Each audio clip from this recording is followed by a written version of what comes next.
Vamos a ir a Neuquén nuevamente en vivo. Allí está Daniela Luján para que nos cuente cuál es la situación. Daniela, adelante.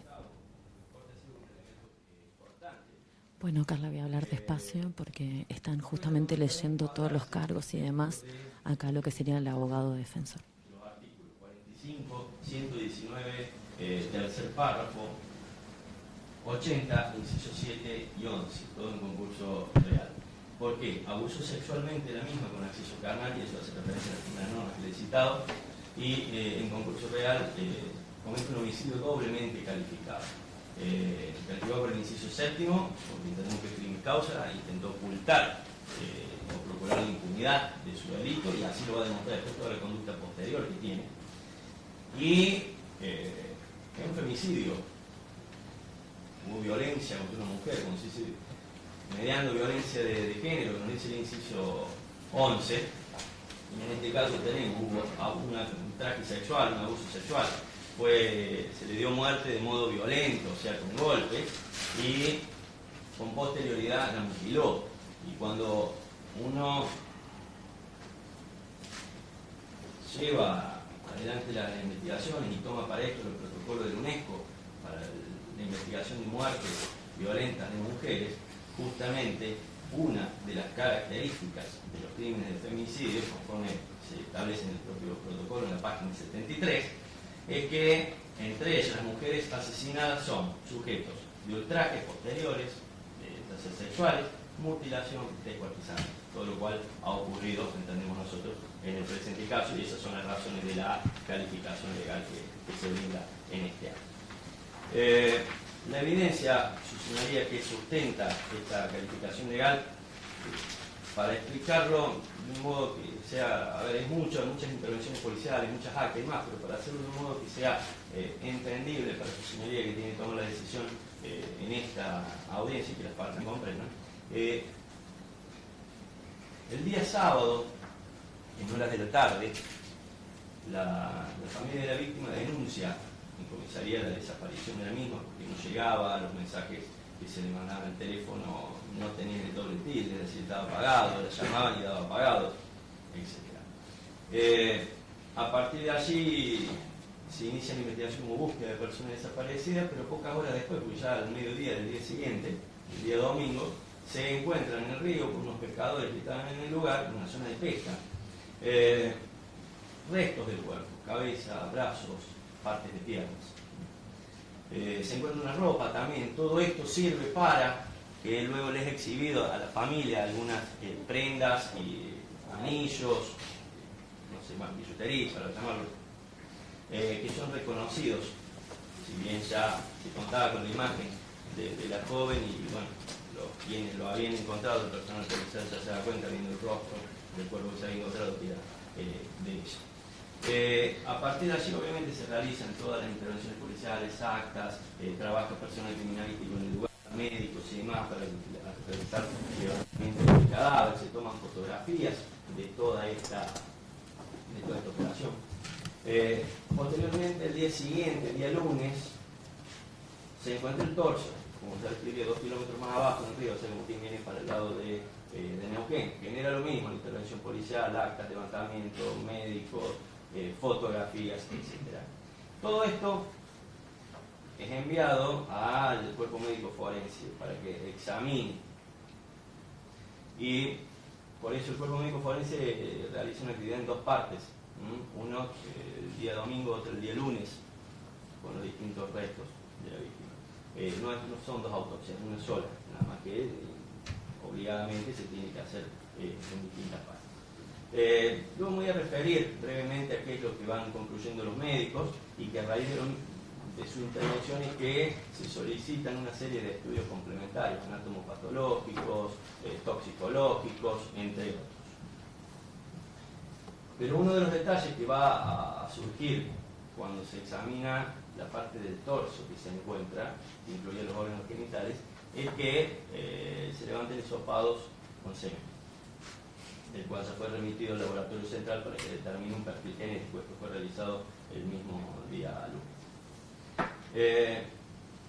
Posteriormente, su señoría, ya abocado el personal de investigaciones de seguridad personal, de homicidios, En el caso, luego de entrevistar, estas múltiples entrevistas con familiares, amigos, allegados, los cuales empiezan a aportar, bueno, distintos datos de cuándo fue la última vez que la habían visto, que había sido el día jueves, que aportan en sus teléfonos cuáles eran los últimos mensajes que tenían con ella y demás, se solicitan, entre las pruebas más determinantes, una sábana de los llamados que había tenido la víctima, cuyo número telefónico terminaba en 7373.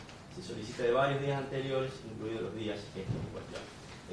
Allí lo que se observa o surge de interés es que la víctima o su teléfono se apagó el día viernes 13 a las 5:52 horas de la mañana. En ese momento el teléfono tuvo actividad normal hasta ese momento que se apagó. ¿Qué se observa del mismo? Que los últimos llamados que tuvo, que son entre las 3:10 a las 3:40 horas, son 4 llamados, son de un número telefónico que termina en 5287. Se averigua y ese número telefónico pertenece al aquí imputado. Cuando se trabaja a partir de ese número, se pide el listado de llamados de ese número y se empieza a trabajar con personal técnico en telefonía, que nos marca todo el tema de antenas, impacto, email, etc. ¿Qué se puede establecer? Además, hay un testigo que es el joven Diego Garrido, que voluntariamente se presenta a la investigación y dice: mire, yo estuve el jueves con ella. Estuve el jueves a la noche, me quedé con ella hasta las 3 de la madrugada en su casa, aporta fotografías, se habían sacado una selfie donde ella... de la víctima, habían estado, claro. ¿Qué se determinó? Que ella ese día jueves ha habido al colegio, en horario nocturno como era habitual, y que pidió retirarse 20 minutos antes. Se va a su casa, hay una... Lo que le voy a solicitar, está haciendo un buen relato, pero a medida que relate le vaya diciendo la evidencia. Bien, perfecto. El relato no es espectacular, pero bueno, indiquemos la evidencia. Gracias. Ella se retira de la escuela, de esto los investigadores buscan las constancias de la escuela, se va para su domicilio, allí se encuentra con Garrido, que lo va y declara esto. Garrido incluso aporta su teléfono, la selfie, y se saca, que es importante ver que ella tiene una vestimenta distinta que va a la vestimenta que se va a encontrar después en el río. Él manifiesta en esa entrevista que estuvieron tomando mate, charlando, que ella, mientras conversaban, manipuló el teléfono, como que intercambiaba mensajes con alguien, que alrededor de las 3 de la mañana ella le dice, bueno, que estaba cansada, que se quería ir a dormir. Él se retira, queda en que cuando él llegue a su domicilio le va a mandar un mensaje avisándole que llegó bien, lo cual hace aproximadamente a las 3:10. Y a partir de allí es que ella recibe los llamados de este número que se estableció que es del señor Escobar. ¿Cuál es la particularidad de esto?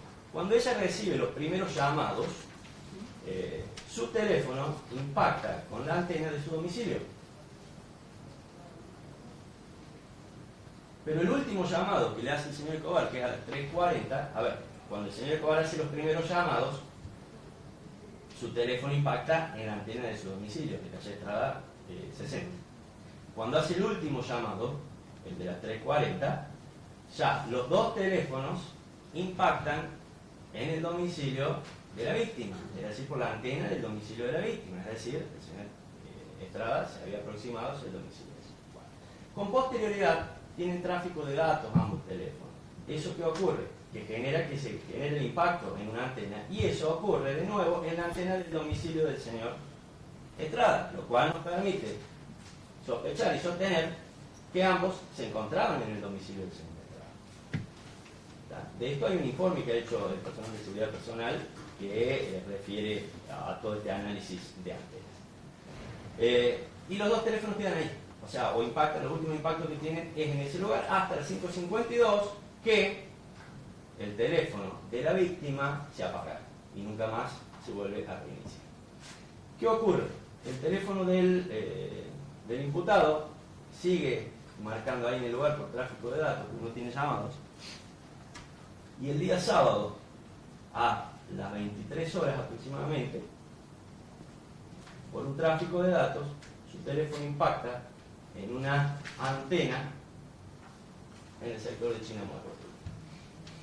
Antena correspondiente al sector donde se encuentran los restos del cuerpo de Laura López.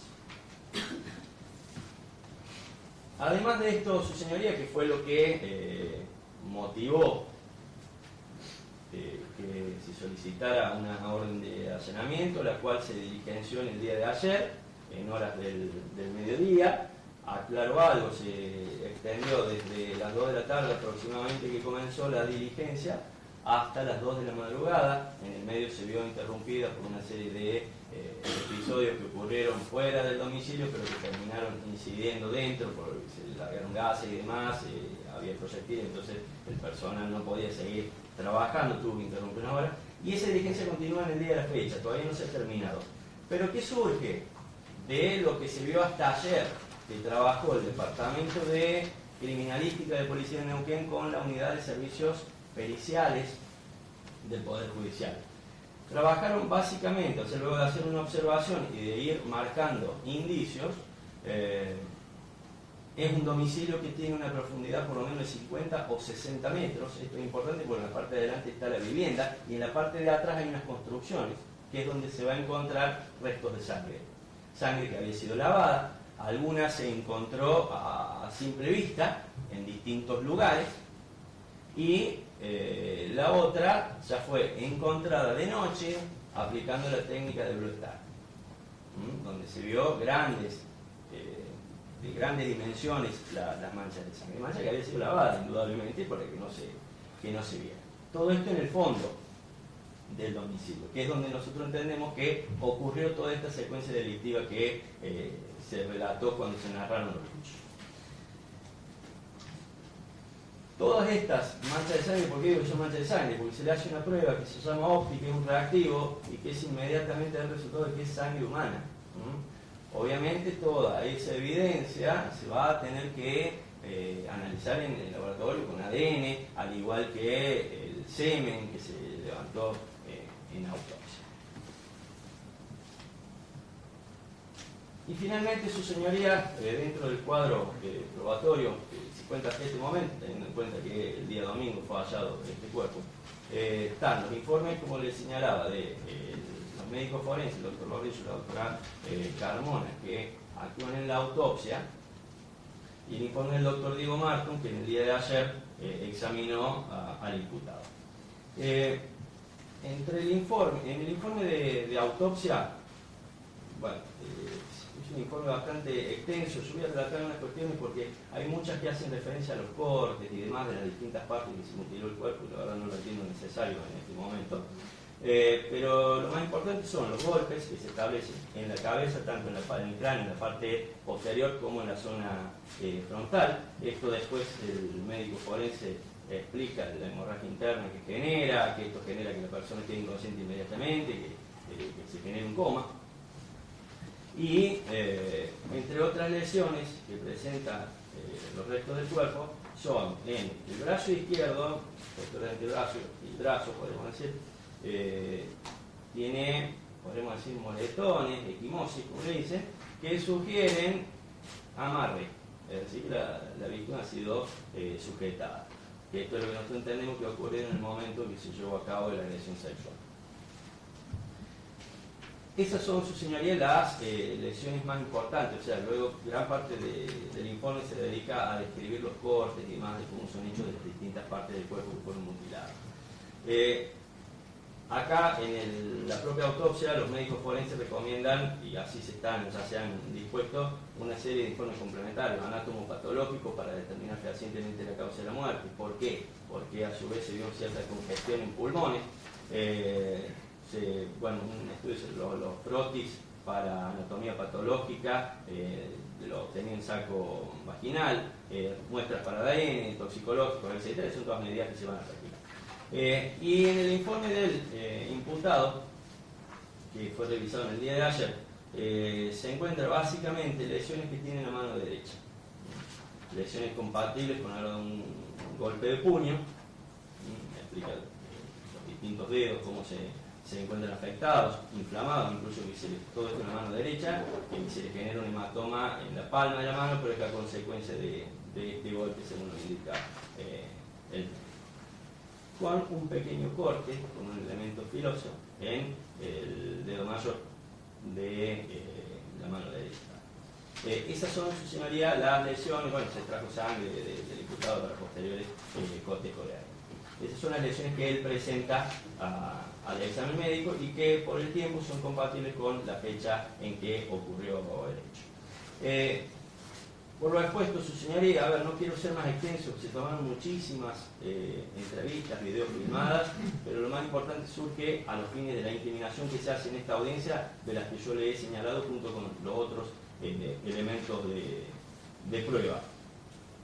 Teniendo en cuenta que todavía se está realizando un allanamiento que ya le mencioné, comenzó esta mañana, y que en el del día de ayer, en el mismo domicilio, se secuestraron todas estas evidencias de sangre humana. Con todo lo expuesto, su señoría, entendemos que en este estadio procesal la evidencia que ha colectado este Ministerio Público Fiscal en investigación conjunta con el Departamento de Seguridad Personal de la Policía de Neuquén resulta por demás suficiente para que se tengan formulados los cargos al señor Escobar en los términos en que se ha mencionado. Muchas gracias. Muy bien. Doctor. Sí, muy brevemente, esta acusación en particular, luego de la escucha pormenorizada del dictamen fiscal y de la solicitud de formulación de cargos, entiende que comparte los 21 indicios relatados por la acusación pública. Estimamos que satisface sobradamente el estándar o la exigencia de este estadio procesal para tener por imputado a Alfredo Emilio Escobar de la conducta criminal enrostrada en perjuicio de la víctima Laura Luisa López por los hechos cometidos el 13 de septiembre, con lo cual expresamos plena conformidad representando a Eduardo López y a Pamela Melissa López respecto a esta cuestión, y escucharemos también con atención los argumentos para solicitar la medida cautelar que desde ya con argumentación propia, si falta Le hiciera. voy a solicitar que me nombre los 21 indicios que dice usted, Sí. porque me determinó un número determinado. Bien. El primer indicio es la falta, la ausencia de la joven Laura López y la falta de comunicación